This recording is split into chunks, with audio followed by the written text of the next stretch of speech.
நோய் தொற்று இன்றைக்கு உலகம் முழுவதும் வெகுவாக பரவி வருகிறது. பொதுவாக இந்த குரங்கம்மை முதலில் கண்டறியப்பட்டது 1958ஆம் ஆண்டு என்று சொல்லப்படுகிறது.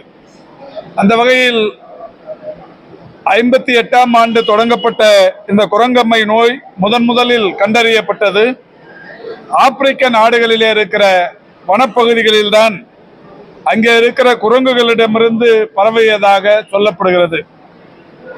தற்போதைய சூழலில் இந்த பாதிப்பு என்பது உலகில் 116 நாடுகளில் இருக்கிறது.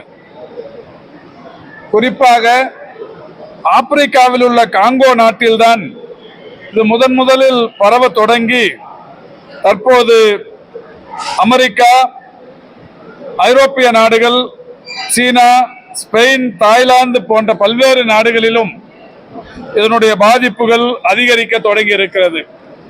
இந்த நிலையில் WHO என்கின்ற உலக சுகாதார மையம் பப்ளிக் ஹெல்த் எமர்ஜென்சி என்று இதை கடந்த 14ஆம் தேதி அதனுடைய இயக்குனர் டாக்டர் டெட்ரோஸ் அவர்கள் அறிவித்திருக்கிறார்கள்.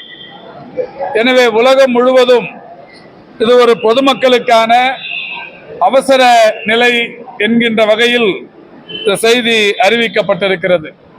அந்த வகையில் ஒன்றிய அரசின் சுகாதார அமைச்சகம் இது சம்பந்தமாக ஏற்கனவே பல்வேறு நடவடிக்கைகளை எடுத்து வருகிறது. அந்த வகையில் தமிழ்நாட்டிலும் கூட மாண்புமிகு தமிழ்நாட்டின் முதலமைச்சருடைய வழிகாட்டுதலோடு பல்வேறு விழிப்புணர்வு நடவடிக்கைகளும் பல்வேறு வகையான தடுப்பு நடவடிக்கைகள் மேற்கொள்வது குறித்தான ஆலோசனை கூட்டங்களும் தொடர்ச்சியாக நடைபெற்றது. அதன் தொடர்ச்சியாக இன்றைக்கு தமிழ்நாட்டில் இருக்கிற பன்னாட்டு விமான நிலையங்கள், குறிப்பாக சென்னை, மதுரை, திருச்சி, கோவை ஆகிய 4 பன்னாட்டு விமான நிலையங்களிலும் வெளிநாடுகளிலிருந்து வருபவர்களை கண்காணிக்கும் பணி தொடங்கி இருக்கிறது. பொதுவாகவே பன்னாட்டு விமான நிலையங்களில் மாஸ் ஃபீவர் ஸ்கிரீனிங் சிஸ்டம்ஸ் என்று சொல்லக்கூடிய அந்த விமானங்களிலிருந்து வருபவர்களுடைய உடல் வெப்பத்தை பரிசோதிக்கும் அமைப்பு ஒன்று நிறுவப்பட்டிருக்கிறது.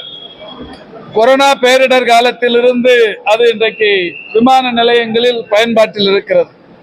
அந்த வகையில் இந்த மாஸ் ஃபீவர் ஸ்கிரீனிங் சிஸ்டம்ஸில் விமானத்தை விட்டு இறங்கி வருபவர்களை நேரடியாக அது ஆய்வு செய்யும். அப்படி வருகிற ஒவ்வொருவரும் அவர்களுக்கு எந்த விதமான அந்த காய்ச்சல் பாதிப்புகள் இல்லை என்றால் பச்சை நிறத்திலான விளக்கு எரியும். காய்ச்சல் பாதிப்புகள் இருப்பது கண்டறியப்பட்டால், உடலில் வெப்பம் அதிகமாக இருப்பது கண்டறியப்படுமானால் அதில் சிகப்பு நிறத்தில் விளக்கு எரியும், ஒரு சவுண்டும் வரும்.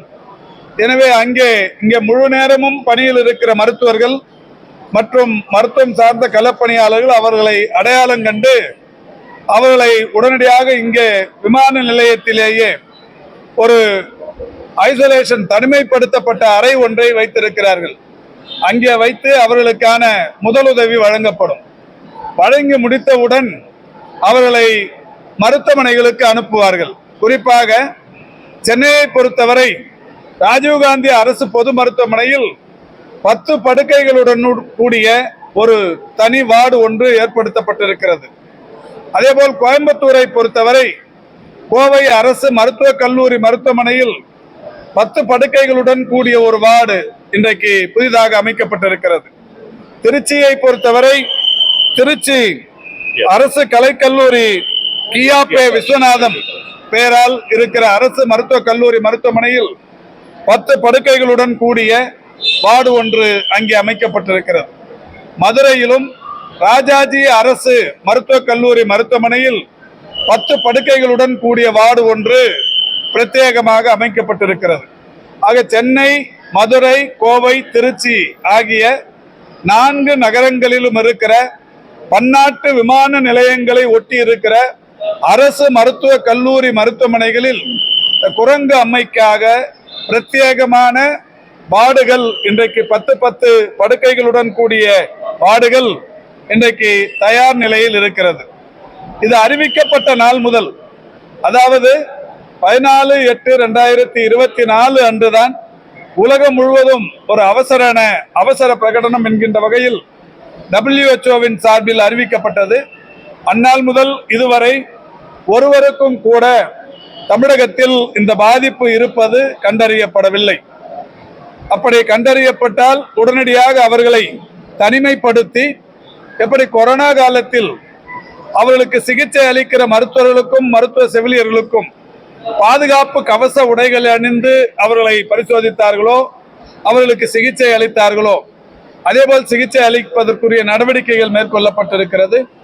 அவர்களை தனிமைப்படுத்துவதும், அவர்களுடனான அந்த பயணிகளுடனான தொடர்பில் இருந்தவர்களை கண்காணிப்பதும், இந்த மாதிரியான நடவடிக்கைகள் எல்லாம் தொடர அறிவுறுத்தப்பட்டிருக்கிறது. அந்த வகையில் யாருக்காவது இந்த பாதிப்பு இருக்குமேயானால், இதில் நிறைய பேருக்கு குரங்கம்மை என்றால் எந்த மாதிரியான அடையாளங்கள் இருக்கும் என்கின்ற சந்தேகமும் கூட இருக்கும். ஒரு காலத்தில் ஏறத்தாழ ஒரு 60-70 ஆண்டுகளுக்கு முன்னால் தமிழகத்தை அச்சுறுத்திய பெரியம்மை என்கின்ற நோய்தான் குரங்கம்மை. அந்த பெரியம்மை நோய் பாதிப்பு எப்படி வெளியில் தென்படுமோ, கொப்புளங்கள், உடல் காய்ச்சல், தலைவலி போன்ற பல்வேறு அந்த பாதிப்புகள், அதே அளவிலான பாதிப்புகள் தான் இந்த குரங்கம்மை நோய்க்கும் இந்த குரங்கம்மை பாதிப்புக்கும் இருக்கும். எனவே அந்த பாதிப்புக்குள்ளானவர்களை விமான நிலையங்களில் கண்டறிந்தாலோ அல்லது வெளியில் அவரவர்கள் வசிக்கிற இடங்களில் கண்டறியப்பட்டாலோ அவர்கள் உடனடியாக மருத்துவமனைகளுக்கு அழைத்து வரப்பட்டு தனிமைப்படுத்தப்பட்டு அவர்களுக்கு சிகிச்சைகள் வழங்கப்படும்.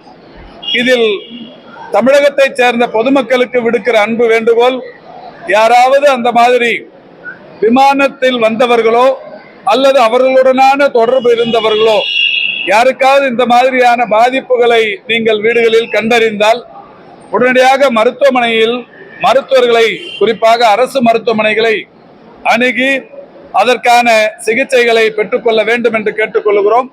வீடுகளிலேயே இருந்து வெளியில் சொல்லாமல் இந்த பாதிப்புகளை நாம் அதிலிருந்து வெளியே வந்து விடலாம் என்கின்ற எண்ணத்தை பொதுமக்கள் பெறக்கூடாது. எனவே அந்த வகையில் பொதுமக்களுக்கும் விழிப்புணர்வு ஏற்படுத்துகிற வகையில் தான் நானும் நம்முடைய மாவட்டத்தின் ஆட்சித்தலைவர் அவர்களும் விமான நிலையத்தின் இயக்குனர் அவர்களும் தொகுதியின் சட்டமன்ற உறுப்பினர் திரு கருணா அவர்களும் டிபிஎச் டிஎம்இ போன்ற அலுவலர்களும் இன்றைக்கு இதை ஆய்வு செய்தோம். இந்த விமான நிலையத்தை பொறுத்தவரை 200க்கும் மேற்பட்ட ஒளித்திரைகள், ஸ்டாண்டிங் அந்த டிஜிட்டல் ஹோர்டிங்ஸ் இருக்கிறது. அதிலே தொடர்ச்சியாக குரங்கம்மை பாதிப்புகள் எப்படி இருக்கும், பாதிப்புக்குள்ளானவர்களுடைய உடலில் எந்த மாற்றங்கள் நிகழும் போன்ற பல்வேறு விஷயங்கள் தொடர்ச்சியாக ஒளிபரப்பாகி கொண்டே இருக்கும். எனவே விமான நிலையத்திற்கு வருபவர்கள், பயணம் முடித்து வெளியில் செல்பவர்கள் அந்த டிஜிட்டல் ஸ்கிரீனில் தெளிவாக அதை பார்த்து தெரிந்து கொள்ளுகிற வகையில் இன்றைக்கு 200க்கும் மேற்பட்ட ஒளித்திரைகளில் அது தொடர்ச்சியாக இன்றைக்கு ஓடிக்கொண்டே இருக்கும்.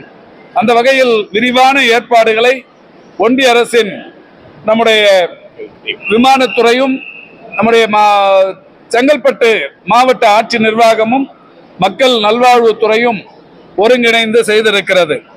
இன்றைக்கு இந்த நோய் பாதிப்புகளை பொறுத்தவரை காங்கோ நாட்டில் பாதிப்புக்குள்ளானவர்கள் இன்று வரை 1754 பேர் பாதிக்கப்பட்டிருக்கிறார்கள். அமெரிக்காவில் பாதிப்புக்குள்ளானவர்கள் 1399 பேர் பாதிக்கப்பட்டிருக்கிறார்கள்.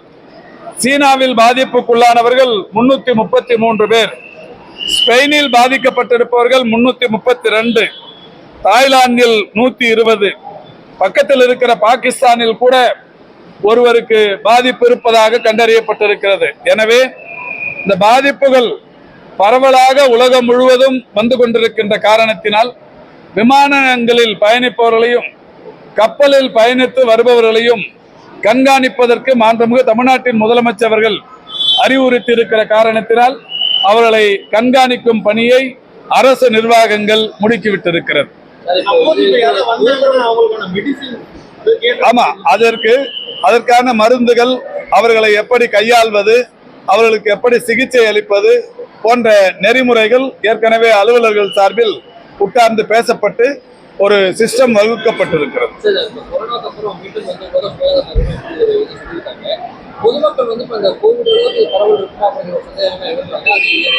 இல்ல, வரக்கூடாதுங்கிறது எங்களுடைய விருப்பமும் கூட. கொரோனா பாதிப்பு அளவுக்கு இது ஸ்ப்ரெட் ஆக கூடாதுங்கிறதுல பெரிய அளவுல கவனமா இருக்கிறோம். அதனால்தான் 2019 இறுதியில் தொடங்கிய கொரோனா பல்வேறு பரிமாணங்களை தாண்டியது, பல்வேறு உருமாற்றங்களை பெற்றது. Corona alpha, beta, delta, delta plus, gamma, kappa, omicron, இந்த மாதிரி பல்வேறு வகைகளிலான உருமாற்றங்களை பெற்றது. தொடர்ச்சியாகவே 2-2.5-3 ஆண்டு காலம் நம்மை பெரிய அளவில் நமக்கு பாதிப்பை உண்டாக்கியது. குரங்கம்மை அப்படி இருக்காது என்று நாம் கருதுகிறோம். அதனால்தான் ஒரு 3 ஆண்டு காலம் அந்த நெருக்கடி என்பது இருந்தது. கடைசியாக 2023 மே மாதம் 5ஆம் தேதி தான் கொரோனா பேரிடரிலிருந்து ஒரு விலக்கு டாக்டர் டெட்ரோஸ் அவர்கள் அந்த அச்சத்திலிருந்து நாம மீண்டு வருவதற்கு அதை விலக்கி கொண்டார்கள். புதிதாக இந்த குரங்கம்மைக்கு மீண்டும் ஒரு எச்சரிக்கை அவசர பிரகடனத்தை வெளியிட்டிருக்கிறார்கள். நாம பெரிய அளவில் முன்னெச்சரிக்கையோடு இருக்க வேண்டியது அவசியம். அந்த வகையில் ஒன்றிய அரசும் இதை சிறப்பாக கையாண்டு பல்வேறு முன்னெச்சரிக்கை நடவடிக்கைகளை எடுத்து வருகிறார்கள். அந்த வகையில் தமிழ்நாடும் மாண்புமிகு தமிழ்நாட்டின் முதலமைச்சருடைய வழிகாட்டுதலோடு இந்த முன்னெச்சரிக்கை நடவடிக்கைகள் என்பது தொடர்ச்சியாக எடுக்கப்பட்டு வருகிறது.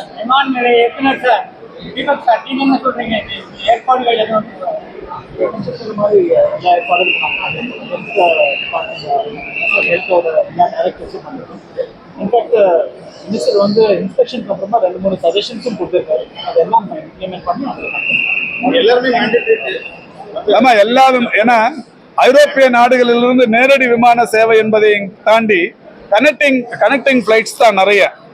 அதனால எல்லா விமான பயணிகளையும் இப்போ நாங்க உள்ள போனதில்ல, கலெக்டர் சாரு நாங்க டைரக்டர் எல்லாம் போனதில்ல.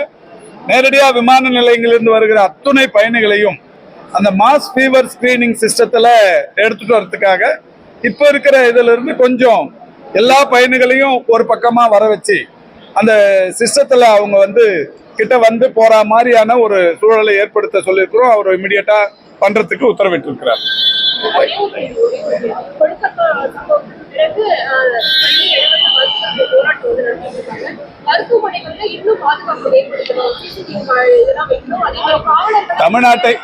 தமிழ்நாட்டை பொறுத்தவரை மருத்துவமனைகள், மருத்துவ கல்லூரிகள், குறிப்பாக ஆரம்ப சுகாதார நிலையங்கள் உட்பட சிசிடிவி கேமரா இருக்கு.